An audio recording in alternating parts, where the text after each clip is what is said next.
you doing today, sir? Good, man. Yourself? I'm doing excellent. Awesome. I get to talk to you about the Unbreakable sequel, which is fucking crazy. Okay. Knight tells you you're going to be making this movie. How much is he telling you way back when about the whole arc of this movie, and how much is he saying, I'm going to give you the script and I want you to read it? Nothing. It's like when we started Unbreakable, he said, okay, this is the first movie of a trilogy, and that was the last we heard of it. And then, when the movie's out, I guess people, for some reason, they didn't think it was successful. I guess because it didn't make as much money as he did people or whatever. And it was all of a sudden, it's like, okay, well, I don't know if I'm going to do it yet, but I'm going to do it, but I don't know when I'm going to do it. So from that point on, it's like every time I saw him, it's like, are we ever going to make this movie? And I didn't hear anything. He really didn't have an answer. And then one day he called and says, I just made this movie called Split.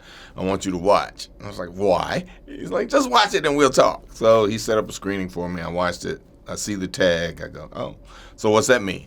And he said, well, this means if this movie makes money, then we'll make, what I'll call the third part of the trilogy. We'll use this as 2, and that'll be the next one, will be the third part. So he tells you you're going to make Glass.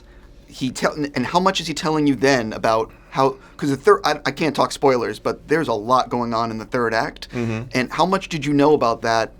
Was he telling you that, or was he? No, he wasn't telling us anything. He was just saying, that this movie is going to be, the third part of the Unbreakable trilogy. And, I'm locked up in this place, and David Dunn's out, and this is 2 weeks after Split ends, basically. So Elijah's in there, but Elijah being Elijah is very aware of what's going on in the outside world, unbeknownst to all those other people around him. That's not a spoiler of any sort. So when you get those two people together in the same place he's in, it's almost like he planned it. So he gets to put his master plan in motion to, prove that there are people like this in the world. There's a great scene when it's all of you guys in the hospital, and this is in the trailer. It's out in there. In the pink room? Yes, in the pink room. The bubblegum room? What was it like filming that scene? Because it's just so cool to see the four of you acting together in that dynamic of everyone having a part to play. Well, for me, it's like sitting there watching, I think that was the first time I got to see Sarah in action, and interacting with all three of us in an interesting sort of way, because, my job is to sit there and just be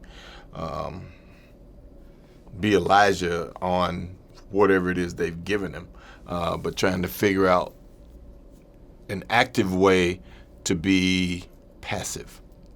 Sure. In that situation, that lesson they give you or tell you about in acting school is always listen, react. So my basic job was to sit there and listen, and not really react, because you don't want people to think he's that cogent right now.